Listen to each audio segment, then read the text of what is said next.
What is science? Science is a method of understanding our world. Science answers questions and solves problems. Science makes the impossible become possible. Science encompasses advancement for our future as well as understanding our history. Science is the pursuit and application of knowledge and understanding of the natural and social world following a systematic methodology based on evidence. The topic of this video is evolution. What is it? How does it happen? And are we still evolving? Evolution is the process by which organisms are believed to have developed from earlier forms in the history of the Earth.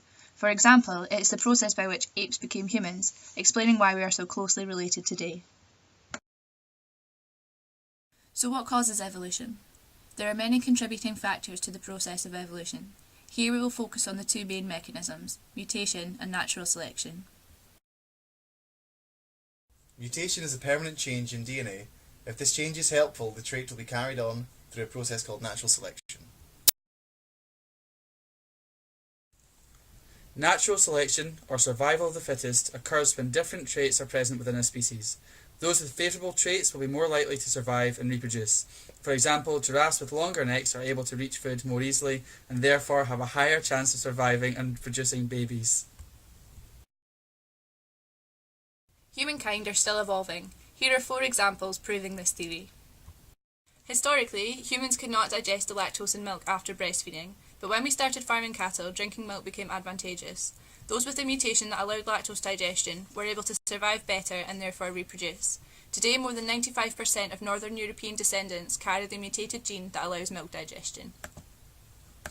Our ancestors had bigger jaws and different eating habits to us. They required a third set of molars, the wisdom teeth. Today we have no need for our wisdom teeth. We have no room in our jaws for them. 35% of people are born without wisdom teeth. Some say they will eventually disappear altogether. Research has uncovered 1,800 genes that have only come about in the last 40,000 years, many of which fight disease. Our brains have been shrinking over the last 30,000 years, decreasing from 1,500 centimetres cubed to 1,350 centimetres cubed. Some believe this is because we are getting less intelligent. However, others believe the size change can be attributed to improved efficiency rather than decreased intelligence. The most likely cause of a huge evolutionary step for man is unfortunately not half of us becoming X-Men. In the past, the biggest driving force for evolution has been disease, for example plague and the Spanish flu. If this were to happen in the future, the people with mutated resistant genes would survive and therefore carry those genes on.